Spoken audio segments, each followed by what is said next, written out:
Mga kaibigan, bago kayo mag-scroll, pakinggan muna ninyo ito. Dahil kung kayo ay SSS pensioner, GSIS pensioner, retiree o senior citizen ngayong 2026, mayroon akong ibabahagi sa inyo na malamang hindi pa ninyo nalalaman. Hindi lang pensyon ang tinatanggap ninyo. May 7 benepisyo kayong karapatang kunin at marami sa inyo ay hindi pa nakakatanggap ng lahat ng ito. Kaya nandito ako ngayon upang siguraduhin hindi kayo mapag-iwanan, manatili kayo. Dahil bawat segundo ng video na ito ay maaring magbago ng inyong buhay. Una sa lahat, pag-usapan natin ang pinaka-pangunahing tanong. Magkano ba talaga ang inyong monthly pension ngayon sa 2026? Para sa mga SSS pensioner, ang monthly pension ay kinukwento batay sa inyong average monthly salary credit or AMSC at sa bilang ng inyong mga naihulog na kontribusyon. Halimbawa, kung ang inyong AMSC ay 10,000 piso at meron kayong 30 taon ng kontribusyon, ang inyong estimated monthly pension ay maaaring umabot sa 8,000 hanggang 10,000 piso bawat buwan. Hindi fixed ang halaga para sa lahat. Depende ito sa inyong talaan ng kontribusyon.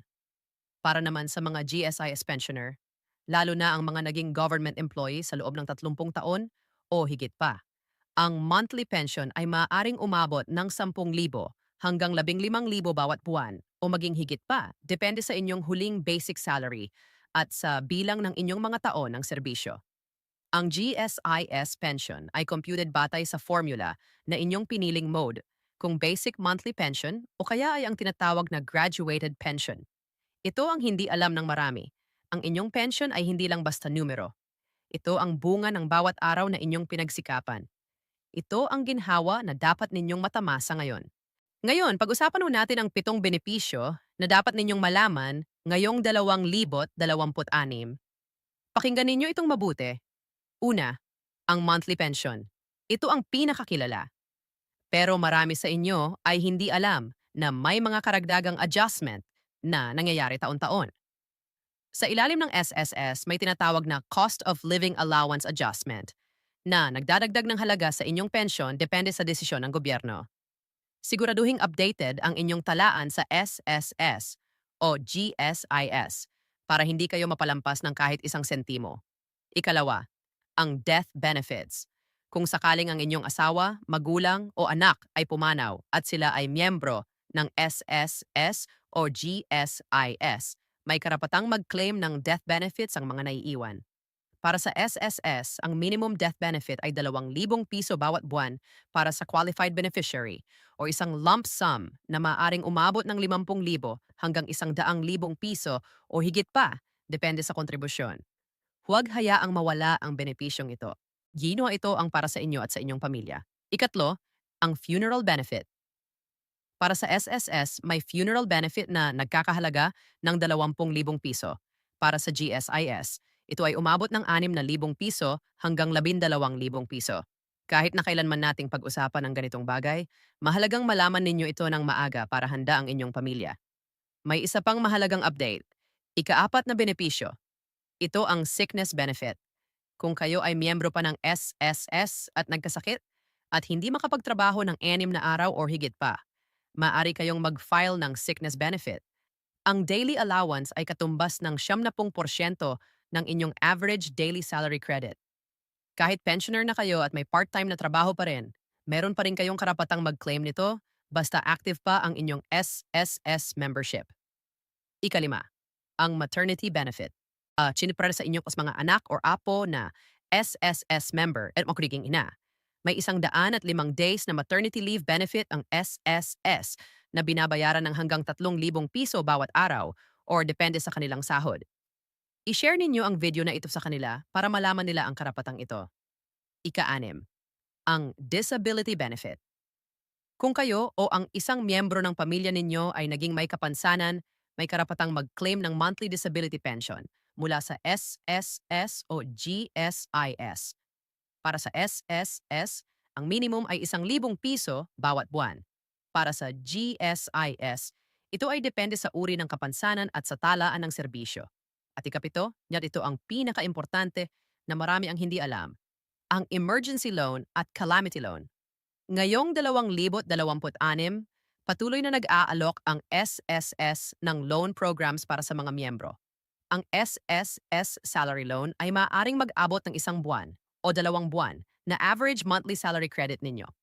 Halimbawa, kung ang inyong AMSC ay 10,000, maaari kayong umutang ng hanggang 10,000 o 20,000.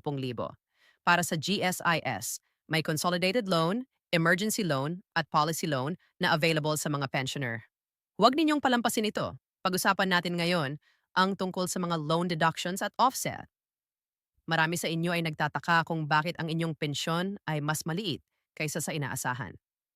Ang sagot doon ay madalas na dahil sa loan deductions. Kung kayo ay may natitirang SSS loan o GSIS loan, ang halaga nito ay automatikong ibinabawas sa inyong monthly pension. Halimbawa, kung ang inyong pensyon ay 8,000 piso at mayroon kayong 30,000 pisong natitirang loan na may 1,000 pisong buwanang amortisasyon, ang inyong makokolekta ay 7,000 piso lamang bawat buwan. Ito ang tinatawag na offsetting o clawback. Legal ito at nakasaad sa batas. Pero ang magandang balita, may karapatang magtanong kayo kung tama ang deduction. Pumunta kayo sa pinakamalapit na SSS or GSIS branch at humingi ng statement of account para makita ninyo ang exact na balance ng inyong loan at ang natitirang bilang ng months ng pagbabayad. Huwag mahiyang magtanong, ito ang inyong pera. Ngayon, pag-usapan natin ang release schedules. Para sa mga SSS pensioner, ang pension ay inilalabas bawat buwan. Ang eksaktong petsa ay depende sa inyong payment scheme. Kung kayo ay naka-enroll sa ATM or sa inyong savings account, ang pension ay maaaring pumasok sa ika-5 hanggang ika-15 araw ng buwan. Kung kayo ay nangangolekta sa opisina ng Bayad Center o Payment Partner, pakisigurado na pumunta kayo sa takdang araw para maiwasan ang mahabang pila. Para sa mga GSIS pensioner, ang pensyon ay inilalabas bawat ika-5 ng buwan para sa mga naka-enroll sa GSIS e-card o sa kanilang bangko. Kung hindi pa kayo naka-enroll sa electronic payment, puntahan ninyo ang pinakamalapit na GSIS branch at mag-apply para sa mas madali at mas mabilis na paraan ng pagtanggap ng inyong pensyon. May isa pang mahalagang bagay na kailangan nating pag-usapan, ang ACOP o ang Annual Confirmation of Pensioner Status. Bawat taon, kailangan ng mga SSS at GSIS pensioner na mag-submit ng ACOP or proof na sila ay buhay pa at patuloy na karapat-dapat sa kanilang pensyon. Kung hindi ninyo ito gagawin, maaaring i-hold or suspindihin ang inyong pensyon. Huwag hayaang mangyari ito. Para sa SSS, ang ACOP ay maaaring gawin sa pamamagitan ng personal na pagbisita sa SSS branch o sa pamamagitan ng MyTuldoc SSS online portal kung kayo ay naka-enroll na. Para sa GSIS, ang GSIS e-confirm app ay maaaring gamitin para sa online confirmation, madali at libre. Ang deadline para sa ACOP ay karaniwang nakalagay sa inyong pension slip o sa opisyal na komunikasyon ng SSS o GSIS. Pakisigurado na lagi kayong may updated na contact number at email address para matanggap ang mga abiso. Ngayon, mga kaibigan, makinig kayo ng mabuti dahil ito ang isa sa pinakamahalaga. Maraming lumalabas ngayon ng mga scammer na nagpapanggap bilang SSS o GSIS representatives. Sinasabihan kayo na may dagdag na benepisyo kayo, pero kailangan muna kayong magbayad ng processing fee.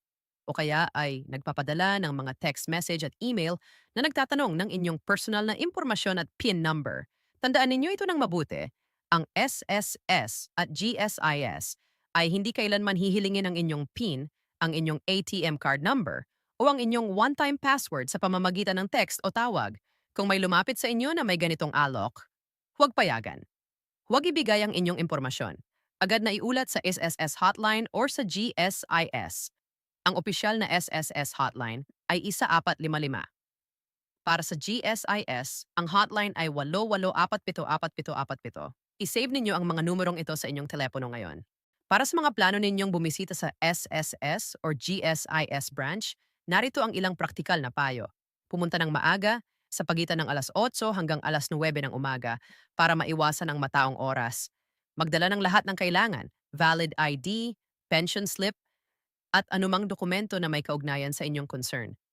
Kung may kasama kayong pamilya o tagapag-alaga, mas maganda, para may makatulong sa inyo kung kailangan.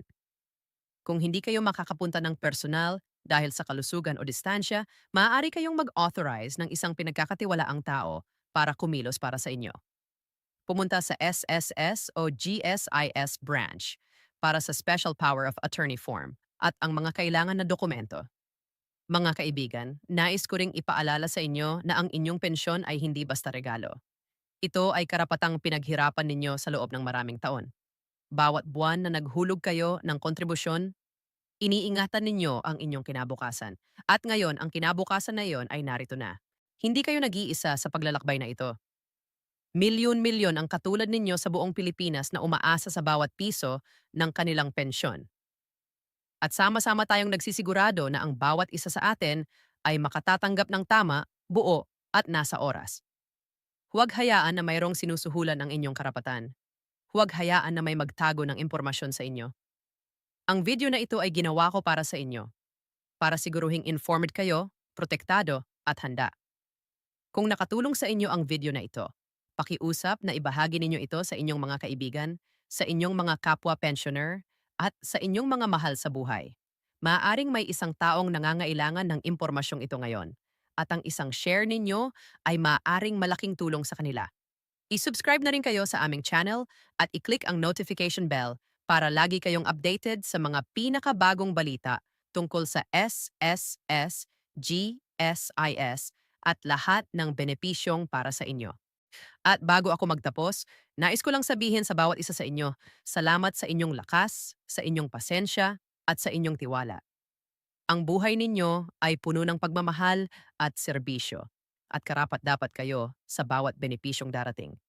Hanggang sa susunod na video, alagaan ninyo ang inyong kalusugan, manatiling ligtas, at lagi ninyong tandaan, ang inyong pensyon ay hindi regalo. Ito ang inyong karapatang pinaghirapan. Huwag hayaang bawiin ni Numa niyon sa inyo. Paalam at ingat lagi.